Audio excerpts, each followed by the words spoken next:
Le 22e jour du procès fédéral de Sean Diddy, Combs débute dans une tension sourde. Pas un mot de trop, pas un geste inutile. Dans la salle d'audience, tout le monde semble suspendu à l'attente d'un choc, un verdict, une révélation ou peut-être un effondrement. Avant même l'entrée du jury, l'atmosphère est électrique. Marine Comey, la procureure, annonce que le gouvernement est sur le point de conclure son dossier. 2 témoins devraient encore être entendus le jeudi suivant, accompagnés d'un expert technique qui viendra présenter une synthèse visuelle des preuves. Graphiques, tableaux, échanges, cryptés, transactions. Une dernière ligne droite, tendue, minutée. L'issue approche, mais au cœur de ce calme tendu, une autre bataille juridique se joue. La défense veut faire entendre un enregistrement audio entre Diddy et Jane, datant de décembre 2023, peu après la plainte déposée par Cassie. D'après la procureure, Diddy aurait alors modifié son comportement. Il se savait exposé. Il aurait commencé à enregistrer ses conversations avec Jane dans une tentative de construire une version favorable des événements, une défense narrative soigneusement élaborée. Le juge refuse, l'audio est jugé trop orienté, trop manipulateur, il ne sera pas diffusé au jury. Toutefois, l'avocat de Diddy, Benjamin Giaragos, obtient le droit d'interroger Jane à ce sujet. Une autre pièce du puzzle est également débattue. Une note tapée par Jane dans son téléphone où elle écrit avoir été forcée, utilisée, obligée 98% du temps. Là encore, le juge tranche non recevable. La défense s'oppose à la présentation de ce document et elle obtient gain de cause. Les tensions ne se limitent pas aux preuves. Depuis plusieurs jours, un juré fait l'objet de discussions confidentielles.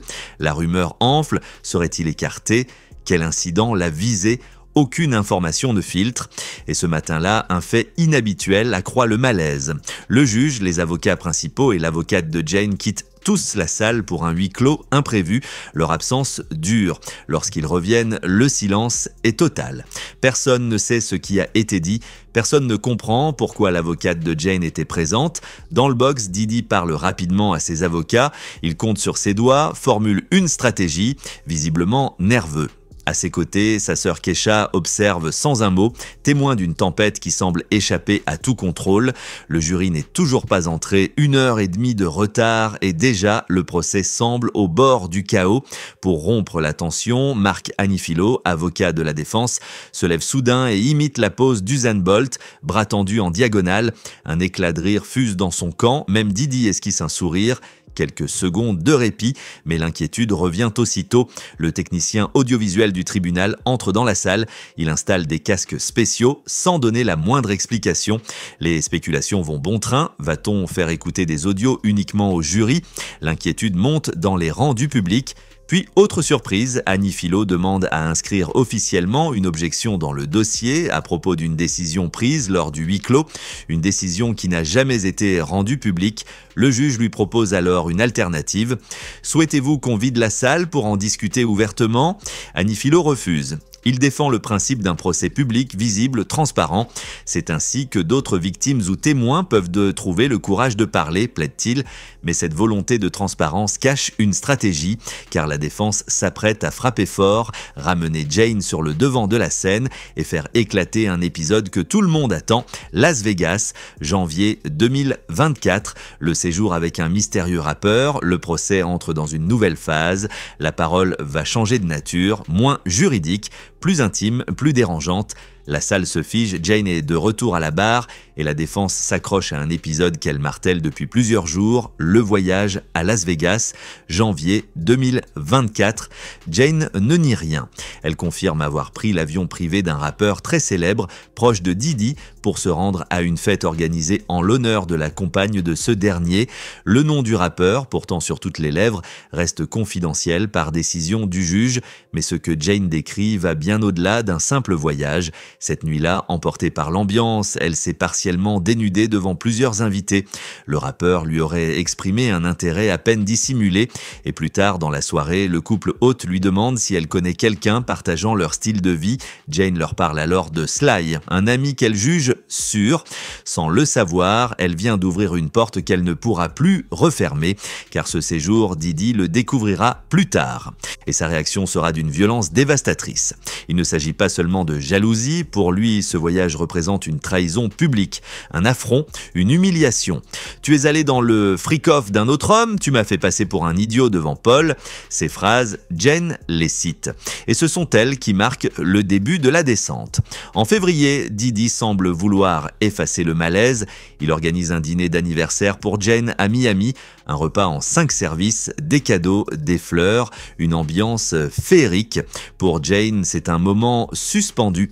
L'attention qu'elle attendait, le romantisme, l'illusion d'un retour à l'amour. Mais après le dessert, tout bascule.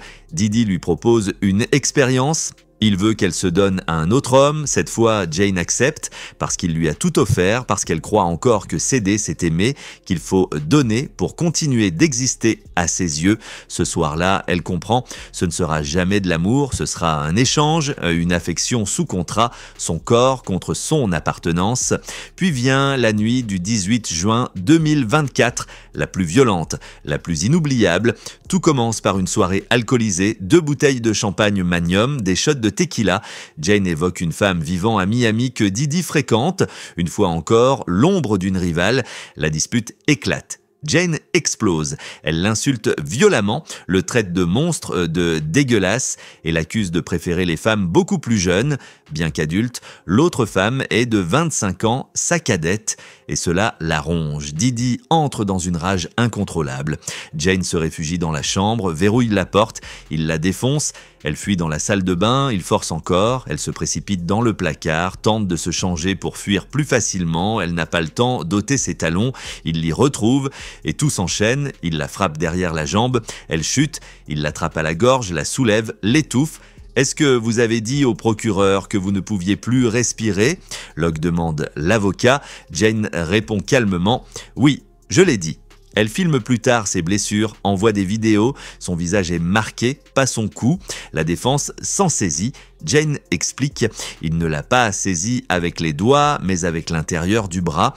Plus difficile à marquer, tout aussi violent. Elle se cache dehors pendant des heures, mais finit par revenir et là, tout recommence. Nouvelle dispute. Elle frappe Didi à la tête, il réplique 2 coups, l'un au visage, l'autre au front, puis le calme, un calme toxique. Le lendemain, il agit comme si rien ne s'était passé. Jane entre dans son jeu, il l'appelle, la rassure, il nie avoir été avec une autre femme pendant un récent voyage et va jusqu'à organiser un appel vidéo avec son assistant pour le confirmer. Manipulation, effacement des preuves, mais le plus glaçant reste à venir. Jane entre dans la douche, Didi la rejoint, il la gifle violemment. Nuève, vulnérable. Elle tente de répliquer verbalement, il la plaque contre le mur, puis il sort son téléphone, cherche dans ses messages. Il trouve une vieille conversation entre Jane et un certain Antoine. Jaloux, il exige des explications. Et lorsqu'elle mentionne vaguement le voyage à Las Vegas, il explose à nouveau. « Tu m'as humilié, tu as été dans l'orgie d'un autre homme ». Il lui ordonne de porter un ensemble de lingerie, de contacter Antoine. Jane obéit. Elle va chercher Antoine à la barrière de sécurité. Lorsqu'ils reviennent, Didi joue la comédie, engage la conversation, puis l'emmène dans la chambre avec Jane. Mais avant, il isole cette dernière, la pousse à se justifier, à se soumettre. Dans la pièce, l'expérience se déroule. Antoine participe. Jane ne ressent rien. Pas de tendresse, pas de regard, juste une mécanique froide. À la fin, elle comprend. Ce n'est pas un couple, ce n'est pas une relation, c'est un système et elle en est prisonnière. Dans les jours qui suivent la nuit du 18 juin, Jane ne s'enfuit pas. Elle revient, encore, comme souvent, après la tempête, le calme revient, un calme piégé, un calme plein de mots. Didi parle pendant des heures, 8, peut-être 9, un long monologue entre rupture annoncée et tentative de contrôle. Jane, elle, écoute. Elle dit peu, ils reprennent de la drogue, ils couchent ensemble, cette fois sans témoin, mais l'éclat est brisé et elle le sait. Quelques semaines plus tard, elle découvre que Didi est à Wyoming, accompagné d'une autre femme, cette fois c'est trop, elle le bloque, lui, ses proches, tout son cercle, elle coupe les ponts, définitivement, du moins elle essaie, mais lorsqu'elle apprend que la mère de Didi est malade, elle cède, elle le recontacte, elle veut croire encore qu'il reste un peu d'humain derrière tout ça. Alors commence une nouvelle phase, celle des messages, des textos longs, acides, douloureux.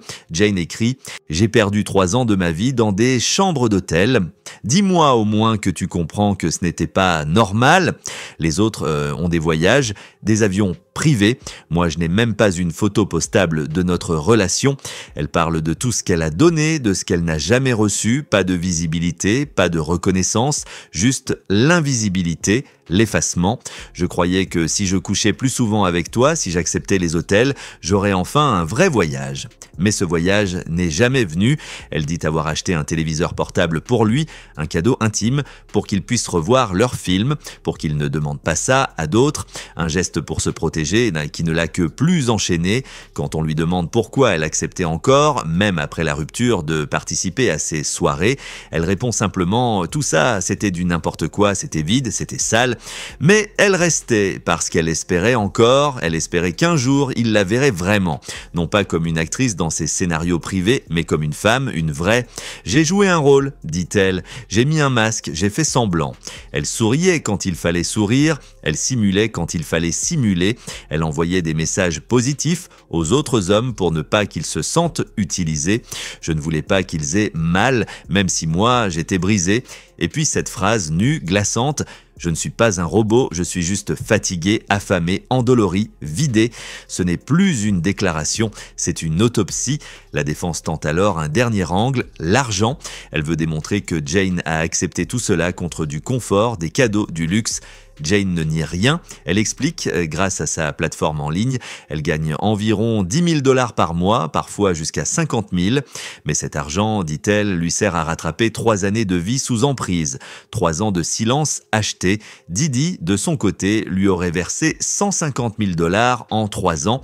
Il payait le loyer, offrait des cadeaux, mais Jane, elle, répond droit dans les yeux, « C'est ce qu'il m'a donné, oui, mais est-ce tout ce que je vaux ? C'est à vous de voir ». L'avocat insiste. Vous en vouliez plus ? Jane, vous pensez que je mérite plus que ça ? Je vous demande si vous en vouliez plus. Non, je voulais être respecté, c'est tout.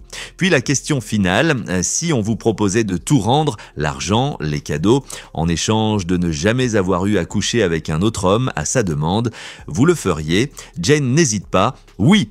Parce qu'au fond, il n'a jamais été question d'argent, il s'agissait de contrôle, de pouvoir, de valeur, et pour la première fois dans cette salle, Jane l'affirme, ce qu'elle a perdu valait infiniment plus que tous les chèques jamais signés.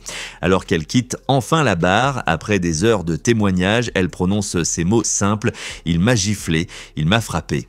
Puis, contre toute attente, elle serre la main de Marine Comé, la procureure, et celle de Benjamin Guiaragos, l'avocat de la défense. Un geste qui laisse la salle figée. Pourquoi ? Respect ? Soulagement ? Fatigue ? On ne sait pas. Mais on sent que quelque chose vient de se refermer. Didi, lui, reste impassible, ou presque. Certains affirment l'avoir vu s'essuyer les yeux avec un mouchoir, larmes ou allergie. La presse elle-même hésite, mais le procès, lui, bascule. Désormais, ce ne sont plus les émotions qui vont parler, mais les faits, les chiffres, les preuves matérielles. Un témoin expert est attendu. Il viendra avec des relevés bancaires, des conversations codées, des tableaux et même une comptabilité intime, nom de partenaires sexuels, paiement, transactions en espèces, pseudonymes utilisés pour évoquer du cannabis, comme 92 ou le mot fleur. Il était question d'un certain Guido, fournisseur présumé, et d'un fichier de 49 pages.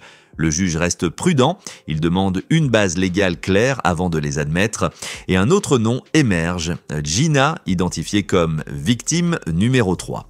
Elle ne témoignera pas, mais son nom plane désormais dans la salle. Enfin, le mystère du juré suspendu reste entier.